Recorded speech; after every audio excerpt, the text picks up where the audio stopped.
there, Internet, and welcome to another episode of Breakfast with Johnny.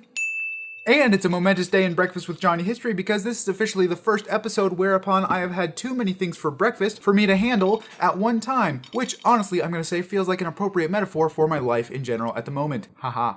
I don't know where to put all of the things.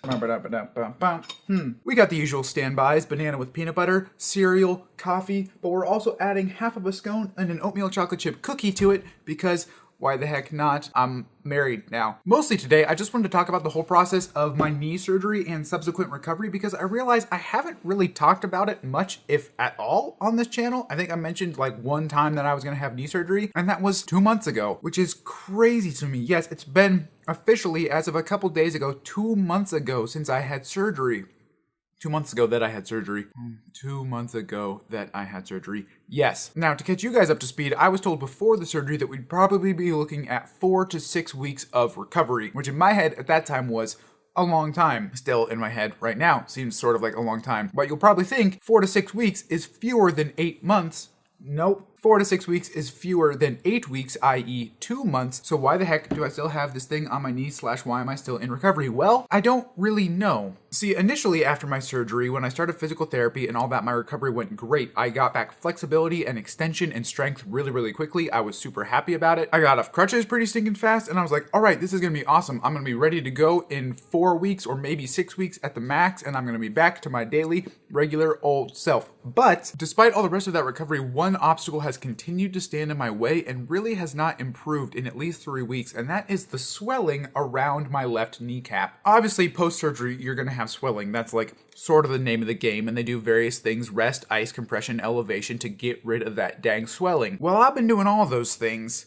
and it's not going away. Now, a lot of it has gone away. My knee is no longer balloon shaped. You can't really see it, but it used to be like gargantuan. But regardless, there are still several pockets, one right up here and one down below here and sort of across the front, of swelling that are just refusing to go away. I even have an extra pad that you can sort of see the edge of here that's supposed to be putting more direct pressure on the biggest pocket of swelling, and I've had that for over a week, and no change. I've kept it more elevated, I've iced it more, and nothing is improving. Now, obviously, any sort of recovery process has frustrating moments, but I think this is especially difficult to me, A, because it's my first time, and B, because I thought I was doing so well, and I was doing so well for so long. Now that I've hit this roadblock, all of that doesn't seem to matter anymore, because it looks like in a couple weeks, I'm gonna have to go to the doctor, and they're gonna have to do whatever they do, stab it with a needle and drain it out, which I don't want to deal with, because that's icky and scary. Plus, the swelling has sort of put the rest of my recovery on hold because I can't flex it past a certain point, and I can't straighten it past a certain point, and I can't put a certain amount of force on it without it hurting because there's swelling in and around the joint. That's why swelling is a bad thing, because it keeps those things from happening to their full potential.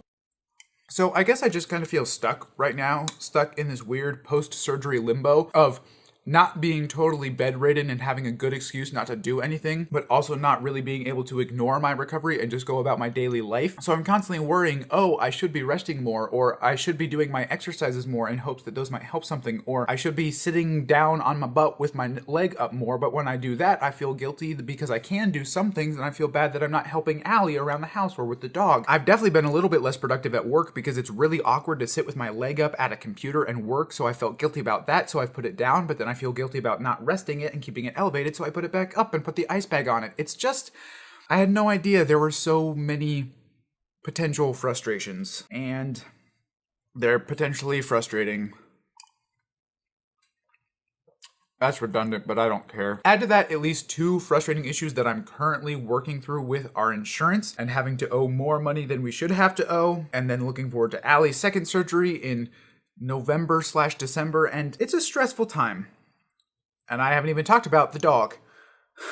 But really, if this whole process has taught me anything, and it's taught me a lot of things, but I think the one thing it has taught me more than anything else is how overwhelmingly thankful I am to be married to Allie, a woman who is so strong and so supportive and so helpful and so patient. And I don't know how people possibly go through these things without a spouse by their side. I mean, it would be terrible. I would have given up so long ago. I also don't know why she hasn't given up on me, but I guess that's sort of like what the whole for sickness and in health, I totally forgot how to speak that whole sentence. Did you hear that? Oh, golly. That's what the whole for sickness and in health thing means in the vows / that's just what love is, in addition to being patient, kind, long-suffering, etc., etc., etc. Now, I have to go because we're spending the day with Allie's parents who are down here in town, and I don't want to waste any more of our collective time than I already have. And I realized that I'm not actually done with breakfast, which might make you think that it can't possibly be the end of Breakfast with Johnny, but whoever said that I had to eat the whole breakfast in this episode? I realized that that's what I've done every time up till now, but I'm the one who made up the show, and I never made that an official rule, and I'm making it officially not a rule right now. Here's a bite of the scone to satisfy you weird completionists out there.